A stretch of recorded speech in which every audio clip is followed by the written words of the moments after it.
महंगाई के बारे में सर जी मैं यही कहना चाहूँगा कि दिन ब दिन महंगाई बढ़ रही है और गरीब पिस रहा है महंगाई में। तो और जब तक मतलब कि माशाल्लाह इमरान खान की हुकूमत थी तो तब तक तो वो हर चीज़ कंट्रोल में थी। पेट्रोल भी सस्ता था, आटा भी सस्ता था और यूटिलिटी स्टोर पे गरीबों को घी, नमक, मिर्च वगैरह हर चीज़ सस्ती मिल रही थी। लेकिन जब से ये इम्पोर्टेड हुकूमत आई है, अब तो गरीब का जीना महल हो गया है, कोई चीज़ मिल नहीं रही। आप देखें कि घी का रेट कहाँ हो गया है। जो मज़दूर है, दिहाड़ीदार तबका है, वो आप मुझे बताएं जो दिहाड़ी कमाता है वो क्या खाए और क्या कमाए। जो 900 रुपये, 1000 रुपये कमाता है उसमें वो घी ले, आटा ले, चीनी ले, क्या क्या चीज़ ले। और ये अब मैं तो यही कहना चाहूँगा कि अल्लाह पाक खैर करे और इमरान खान की हुकूमत है, कोई मतलब कि टेक्नोलॉजी भी बढ़े पाकिस्तान में।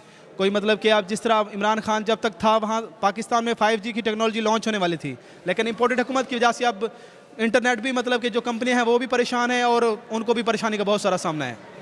मौजूदा हालात में तो मैं यही बात करना चाहूँगा कि जो मतलब कि अब इस वक्त पाकिस्तान के हालात हैं, पाकिस्तान का मुस्तकबिल तो ख़तरे में है। हम नौजवानों का मुस्तकबिल तो कोई मुस्तकबिल ही नहीं है जनाब। अब ये देख लें कि मतलब कि अल्लाह करे खैर करे कि इलेक्शन हो जाएँ। अब मतलब कि जो मरदमशुमारी हो रही है, हमें तो नहीं लगता कि मतलब कि इलेक्शन हो, ये इसी बहाना बना के ना इलेक्शन को मतलब कि ख़त्म कर देंगे, मुलतवी कर देंगे इलेक्शन को। तो सर इमरान खान आए, कुछ मतलब कि महंगाई कम हो, हमारे नौजवानों का मुस्तकबिल बने और नौजवानों के लिए कोई मौके पैदा हो रोज़गार के।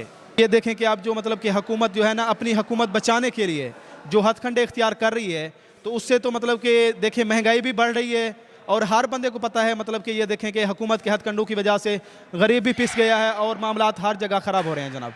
हमें यकीन है अगर कोई भी मुदाखलत ना करे तो हमारा मतलब कि दिल, जान और सब कुछ इमरान खान के लिए हाजिर है और इंशाअल्लाह अगली दफ़ा हुकूमत हमारे खान इमरान खान की ही होगी। देखें कि अगर इमरान खान इंशाअल्लाह आएगा और 2/3 अक्सरियत से आएगा खान इंशाअल्लाह अल्लाह के हुक्म से, और जितने भी मामलात आप देखें ख़राब हो गए हैं, इम्पार्टेड हुकूमत ने तो 6 महीने में 6 बिलियन मतलब कि ख़त्म कर दिया है।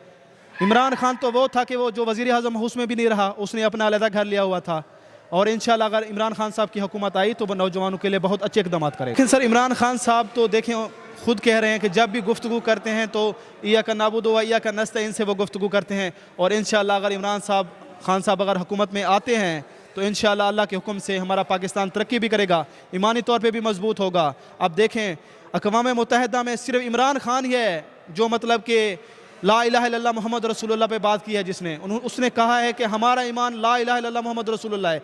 आज तक जितने भी पाकिस्तान में जितने भी हुक्मरान आए हैं मतलब किसी ने नहीं कहा कि मतलब कि ला इलाहा हमारी ताकत है, और हम मतलब कि जिस तरह के हालात चल रहे हैं इंशाअल्लाह अगर कोई मुदाखलत ना हुई तो इमरान खान 2/3 अक्सरियत के साथ इंशाअल्लाह हुकूमत पे आएगा इंशाअल्लाह। सर जी इंशाअल्लाह अल्लाह के हुक्म से अगर इमरान खान साहब को हुकूमत मिल गई और वो इंशाअल्लाह 2/3 अक्सरियत से इंशाअल्लाह बिल ज़रूर आएंगे, और वो जितने भी मतलब कि कमज़ोर तबका है और जो भी मतलब कि ताकतवर तबका है, इमरान खान साहब का यही विजन है, यही उनका विजन है कि मैं सबको बराबर के हकूक़ करूँगा, चाहे वो अमीर है, गरीब है, कोई भी है, सबको एक छत के तले इंसाफ मिलेगा।